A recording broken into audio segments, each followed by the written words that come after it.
Hello, welcome back. We're continuing our journey through the Sermon on the Mount. This week we're looking at the first few verses of chapter 7 of Matthew, where Jesus talks about how we are or aren't to judge others. Let me read the first few verses there. Judge not, that you be not judged. For with judgment you pronounce, you will be judged, and with the measure you use it, it will be measured to you.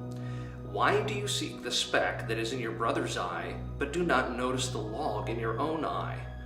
Or how can you say to your brother, let me take the speck out of your eye, when there's a log in your own eye? And then he goes into explaining that you're hypocrites if you're focusing on removing the speck out of somebody else's eye when you've got this log in your own.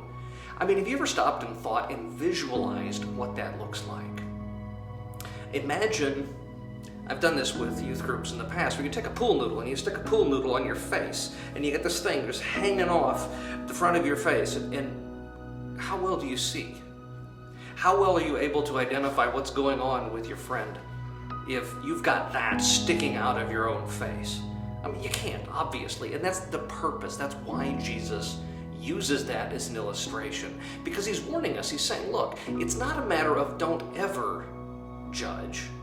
It's by what standard do you judge? When we use God's standard of judgment, God's righteous. When God judges and we pass judgment on behalf of God, there's a righteousness to it where we're expressing God's judgment. It's not our judgment. It's not based on what I do or see. But we have to clear our own vision first. Before I'm going to start offering up God's judgment even, let alone dare throw my own in the mix. And honestly, if I've actually dealt with my own sinfulness, I'm not going to dare. But if we're going to offer up judgment of any kind, and what I mean by judgment in this case is passing along the truth of God's law as a mirror to show back, here's the issues. Well, if I've got this 2x4 sticking out of my face, or a pool noodle sticking out of my face, I can't see properly in the mirror to know what's going on with me, let alone anybody else. So I need to seek God and His help to remove that beam from my own, the plank that's in my eye, and then I can actually be of help to others. Otherwise, I'm just beating them around the head with my own sinfulness, rather than confronting the issues that I need to face in my own life. And so this is a caution. This is Jesus calling us to be cautious about the way in which we pass judgment.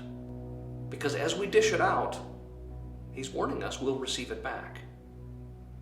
And that's good wisdom to pass along to us. Seek first God's righteousness. And then as fellow sinner, come alongside someone to help them. But deal with the removal of your own sin, so that you can see clearly with the eyes of Christ. Blessings, and I'll see you next week.